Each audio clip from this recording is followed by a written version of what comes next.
Hey everyone, this is going to be about using remote joins to create a unified GraphQL API for your entire company. So,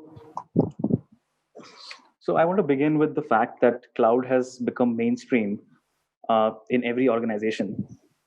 People are trying to adopt the cloud as much as possible instead of kind of being shy or kind of being worried about putting things on the cloud. The cloud has become the default way of deploying applications. And following some nice terminology from this book called Crossing the Chasm, this basically shows that the bridge, the gap between something being new and something being mainstream has been crossed by the cloud. But with this, there are few new challenges or few new paradigms, so to speak, which are kind of open for developers and organizations to build their apps. And these are like patterns like building your application in a monolithic style, which will enable high cohesivity. That means like whenever you deploy something, you are more or less sure that everything is consistent, you have high integrity. But this also introduces the problem of strong coupling, where if you have some component which is kind of not related to some other component, but you have to deploy the whole application as one. So it kind of delays the time to market and so on. And to solve this, the pattern of microservices came into the limelight, and it's also becoming quite a standard where individual components are highly decoupled, so they can evolve independently. But you have to do the complex work of actually integrating it into a single application. So that is the challenge with microservices. And finally, we have the latest buzzword sort of thing, which is serverless. But what it really means is that you can use cloud hosted services, out of the box services, like an authentication service, identity service, or a file service, and so on, directly integrate that with your application so that you write the least amount of code with least amount of ops investment, and generally offload everything to the cloud provider, which has the problem that now you're logged into the cloud service, and you are bound with the constraints of what the service offers. But these are all great options. They have their pros, they have their cons. But let's talk about data and how do you manage your data with such a sprawling ecosystem where you might have any of these infrastructure components, any of these kind of patterns or architecture in place in your organization. Now, how do you think about getting the data that you want? Right. So one of the biggest problems is that with the cloud and with all these microservices architecture and the other architectures, data is kind of spread all over the place, which means that you could have multiple databases. They could be located on-prem or on cloud. And few databases you may not even have direct access to, and they are only accessed via some API and some protocol and so on. So this is one problem that happens. Another problem that happens is that because data is all over the place, and to quickly build your applications or to quickly deliver value, one of the simplest uh, ways to not get blocked on somebody else is actually just to get the data for yourself in an environment that you control. So the data is kind of duplicated for different consumers, and you are basically at the mercy of the source of truth to get you the data, or you set up complex ETLs and so on so that you get the data which is in sync with the actual source of the data. So there is a lot of plumbing and data pipelining work that goes on, which has to be set up uh, to do this kind of a thing. And finally, data might not even be available, in the sense that you may have done some ETL and the data is stored in some database, but there is no record of that. There's no registry, or there's no catalog of all the models that you have, or there are no APIs. Even if if you have this data, there are no easy APIs to fetch the data. You have to deploy a service, write the code to get the data, and so on. And this makes the whole system very slow and brittle. So in short, data agility needs to be solved. There has to be an easy way to find data across your entire organization. And in some sense, you need to see a graph of all your data. And this is where GraphQL shines naturally, that you get a graphical representation of all the data APIs that you have. But we need it across the organization. The second thing is you also need to access the data. If if you know where the data is, how hard is it to get the data? Is it something custom that you have to deploy all the time? Is there a system in place where you can just say, hey, my data is here, and I want this so and so. Can you just fetch it easily? So easy way to access data is another problem to be solved. And finally, you need an easy way to evolve the data as well. Apart from the APIs, apart from the applications, the underlying data models should also be easy to evolve, and the change should be controlled and should not break your apps. So this is another requirement that your data agility solution needs to solve. And with this, I will introduce remote joins, which is basically a way to combine all your data sources in Hasura and get a unified GraphQL API.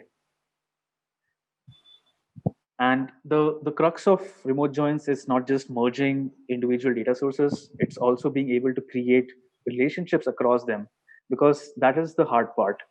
Getting data from a single source is not that difficult. Getting data together, which is something part of which is in source one and part of which is in source two, getting them together is the challenge. And for example, here is a quick demo or a snapshot of a query that you may create if you have two data sources. One is a Postgres database, and the other is an auth0 service, which we'll see in a bit. And what you may like to do is basically fetch the user, and along with that, fetch their auth0 profile as well, which has more the identity data and so on. So creating a relationship like this and getting the data that is required for application with simple APIs is what is required. So with remote joins, you can already bring in data sources like Postgres. Well, Hasura started as an instant GraphQL over Postgres, so that is something that is available out of the box. You can also bring in GraphQL services which you already may have, and you can bring it in via remote schemas. And you can also now bring in REST APIs, REST data sources through actions. And the best part is now we'll be able to create relationships across all of these data sources, as we'll see in the following demos. Yeah, so in short, publish a GraphQL API with all your data sources and connect them as you wish, as it makes sense, and have easy APIs for your developers to access data. So before we jump into the demos, just want to show a little bit about what exactly is the requirement of connecting two data sources together. It's a very simple declarative configuration, which is shown, a snippet of which is shown here.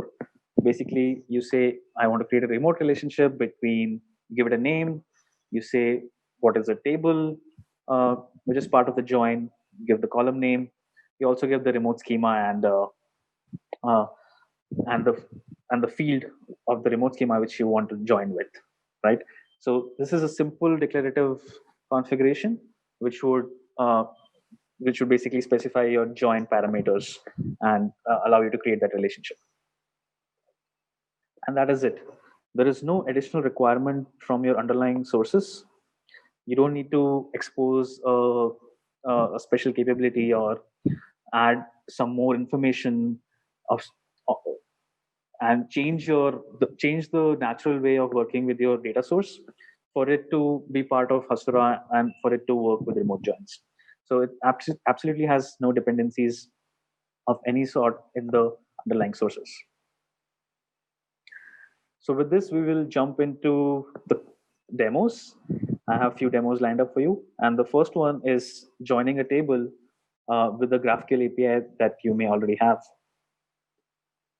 So let's jump into that.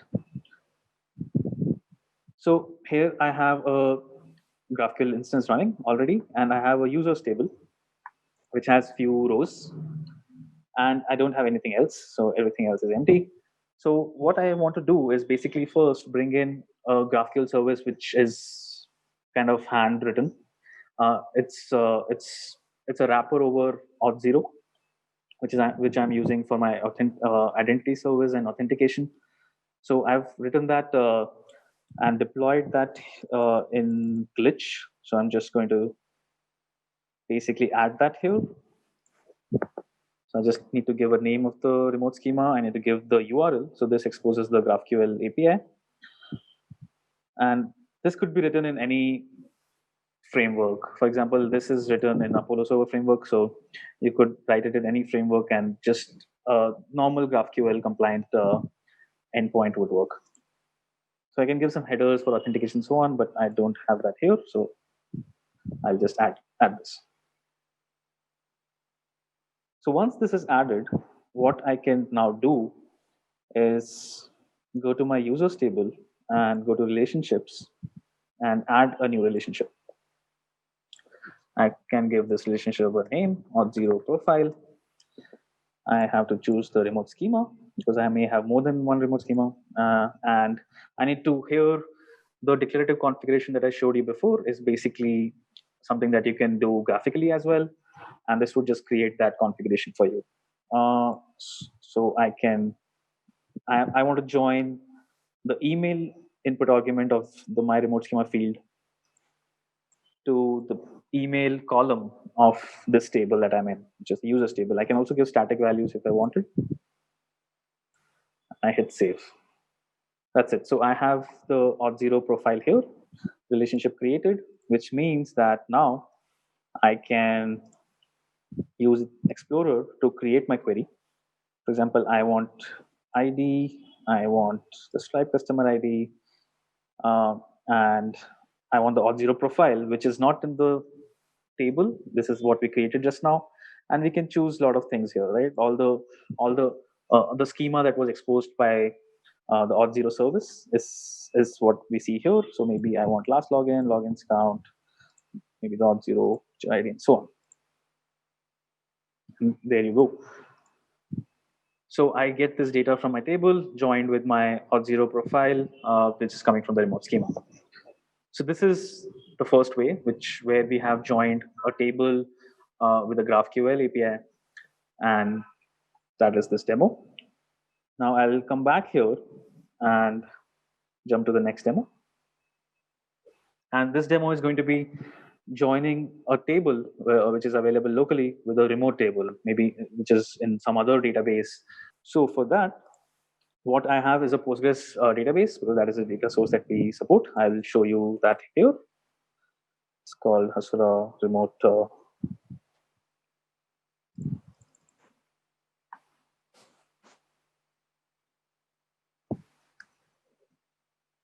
There you go. So I basically have tracked the tables here. This was basically a Chinook data set, and I tracked all the tables, which means now I have a GraphQL API for that. And I'm just going to take the link from here. I don't need this, and I will add that as a remote schema again. Let's call it Hasura Remote, and don't have auth there, so can just add it, right? So this is also simply added, and I want to create a new relationship. Let's call this artist. And what I want to do is basically join the artist field of the remote schema. Maybe artist ID, I want it to be equal to the ID that I have in my local table, right? So as we can see, you can go to any part of the tree that is exposed by the GraphQL schema, and you can join with that. There you go. We have the artist relationship, and we should be able to see that here now. And maybe artist has a artist ID, has a name. Maybe we can get the albums as well. album ID. Right? So there you go. Like we are able to combine two Postgres data sources together by creating a remote relationship, and that is also easily possible. Now, coming to the next example, is joining a table with a serverless API, something that a cloud provider or some hosted service might provide. So we are going to use OneGraph here, and we are going to make a relationship between my table, my users table, with their Stripe account with the Stripe service, right? So OneGraph exposes a lot of consumer-facing and business-facing APIs. So that's pretty convenient to use here for our use case. So let's call this OneGraph, and I have to give a URL. So I have my URL here, but this requires authorization. So I'm going to give a token here, which I've already set. And I'm going to add the remote schema. So Auth0 remote schema is quite big because it has a lot of APIs. So it took a couple of seconds there. And once we have that, we can go back to the data field, data tab, and create the relationship with the Stripe API. So let me just add a remote relationship here. Let's call this Stripe customer. I can choose OneGraph. As you can see, there are a lot of APIs, and I want to use Stripe, and I want to go to the customer field, and I want to say the ID comes from my table with Stripe customer ID. I'm going to save it. Right, and if I come here,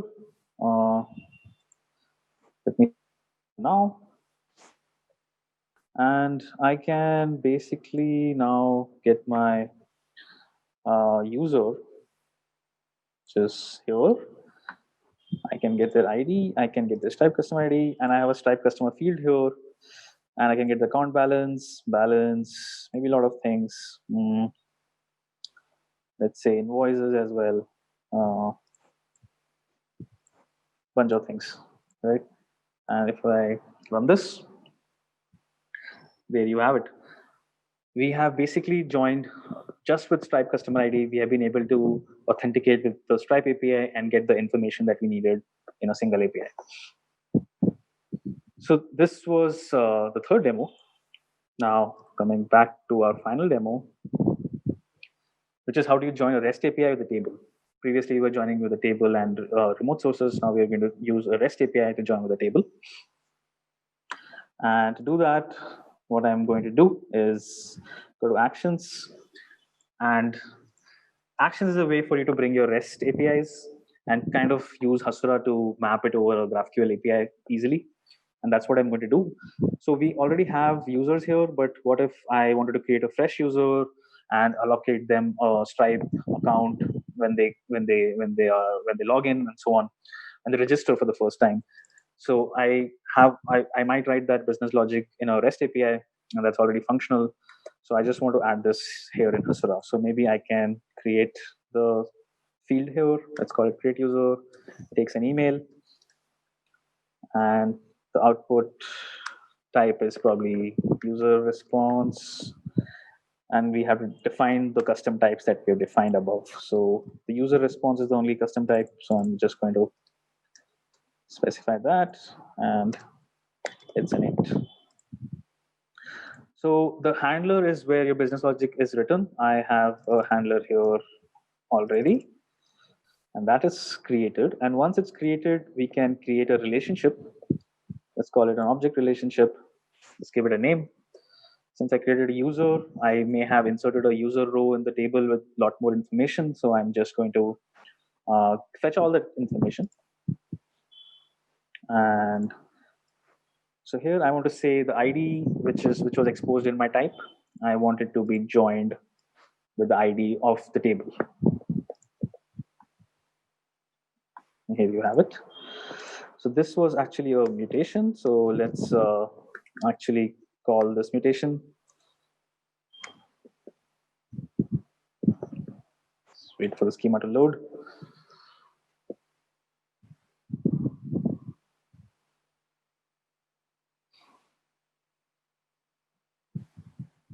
There you go, create user.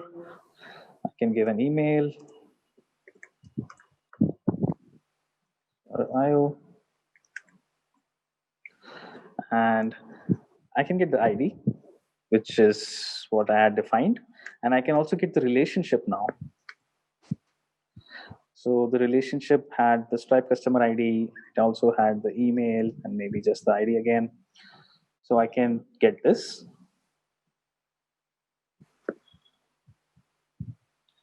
And I have created the join perfectly.